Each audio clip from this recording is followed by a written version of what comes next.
Hello বন্ধুরা, আমি শুভ্রা রান্নাঘরে ভরিভোজ চ্যানেলে আপনাদের স্বাগত জানাই। আজকে আমি ব্রকলি দিয়ে একটা দারুণ টেস্টি রেসিপি শেয়ার করব, যেটা শুধুমুখী বা ফ্রাইড রাইস, লুচি, রুটি, পরোটা বা চাউমিনের সাথে দুর্দান্ত লাগবে।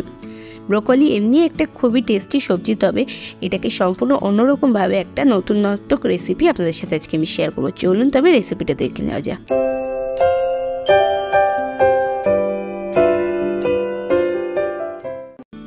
ব্রকলির দারুণ টেস্টি রেসিপিটার জন্য এখানে আমি 250 থেকে 300 গ্রাম মতো ব্রকলি নিয়েছি, একটা টমেটো, একটা পেঁয়াজ আর একটা ক্যাপসিকাম নিয়েছি। ব্রকলিগুলো এরকম একটু বড় বড় করে কেটেছি, পেঁয়াজ আর ক্যাপসিকাম, টমেটো সবগুলো একটু মোটা মোটা স্লাইস করে কেটে নিয়েছি।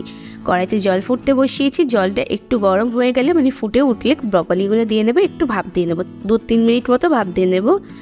এরপর আমি ঢাকনাটা চাপা দিয়ে দেবো, ভালো করে জলের মধ্যে ব্রকলিগুলোকে দিয়ে আর ঢাকা চাপা দিয়ে এটাকে ফুটে ওঠা পর্যন্ত ওয়েট করব। আমি কিন্তু একদমই বেশি ফোটাবো না, তাহলে কিন্তু ব্রকলিগুলো বেশি সেদ্ধ হয়ে যাবে আর সেক্ষেত্রে খেতে কিন্তু একদমই ভালো লাগবে না।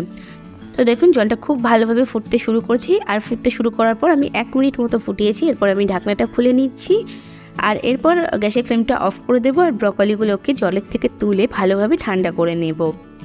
এদিকে কড়াইটা আবার আমি বসিয়ে দিয়েছি আর কড়াইতে দিয়ে দিচ্ছি 1 চা চামচ পরিমাণে রিফাইন্ড তেল।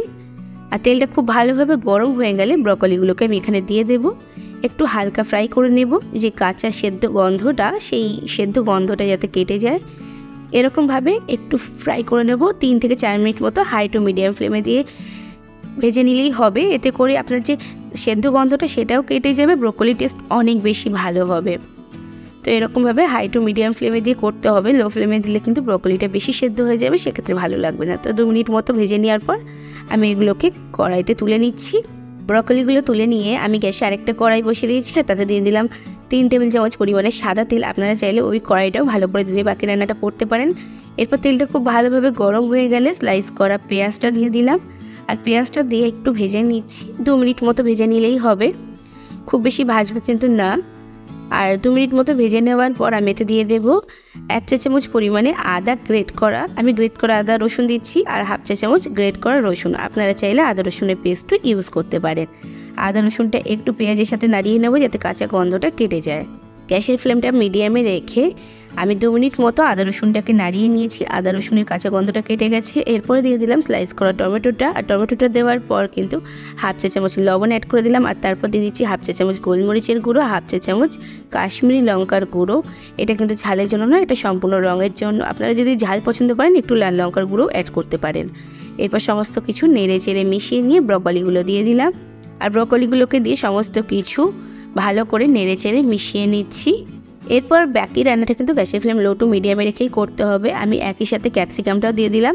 এরপর সমস্ত কিছু খুব ভালো করে নেড়ে চেড়ে 4 থেকে 5 মিনিট মতো লো টু মিডিয়াম ফ্লেমে দিয়ে ভেজে নিতে হবে, যাতে ক্যাপসিকামটাও একটু সেদ্ধ হয়ে যায় আর ব্রকলিগুলো যেটুকু বাকি ছিল সেটুকু সেদ্ধ ভালোভাবে হয়ে যায়। আপনারা যেরকমভাবে পছন্দ করেন সেরকম, অনেকে আবার একটু ব্রকলি নরমভাবে পছন্দ করে, আবার অনেকে একটু ক্রাঞ্চি পছন্দ করে।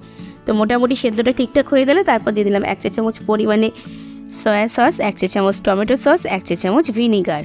আর সসগুলো অ্যাড করে দেওয়ার পর খুব ভালো করে নেড়ে চেড়ে মিশিয়ে নেব লো টু মিডিয়াম ফ্লেমে দিয়ে, যাতে সসের ফ্লেভারগুলো সবজির মধ্যে খুব ভালোভাবে মিশে যায়। তো এরকমভাবে মিশিয়ে নিতে হবে লো টু মিডিয়াম ফ্লেমে। 2 মিনিট নেড়ে চেড়ে মিশিয়ে নেওয়ার পর আরও 2 মিনিট হাই টু মিডিয়াম ফ্লেমে দিয়ে মিশিয়ে নিলে অনেক বেশি ভালো হবে, সসগুলো খুব ভালোভাবে কোট করে যাবে। আর দিয়ে দিলাম 4টে চেরা কাঁচা লঙ্কা আর 1/2 চা চামচ চিনি। মিষ্টিটা অবশ্যই আপনারা স্বাদ মতো দেবেন।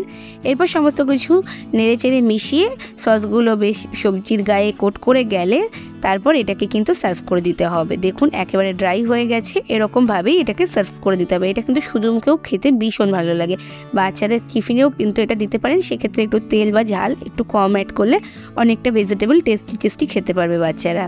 ফ্রাইড রাইস বা চাউমিনের সাথে সাইড ডিশ হিসেবেও কিন্তু এই রেসিপিটা দুর্দান্ত লাগে। তাছাড়া রাতের ডিনারে রুটি পরোটার সাথেও কিন্তু এটা খুবই ভালো লাগে।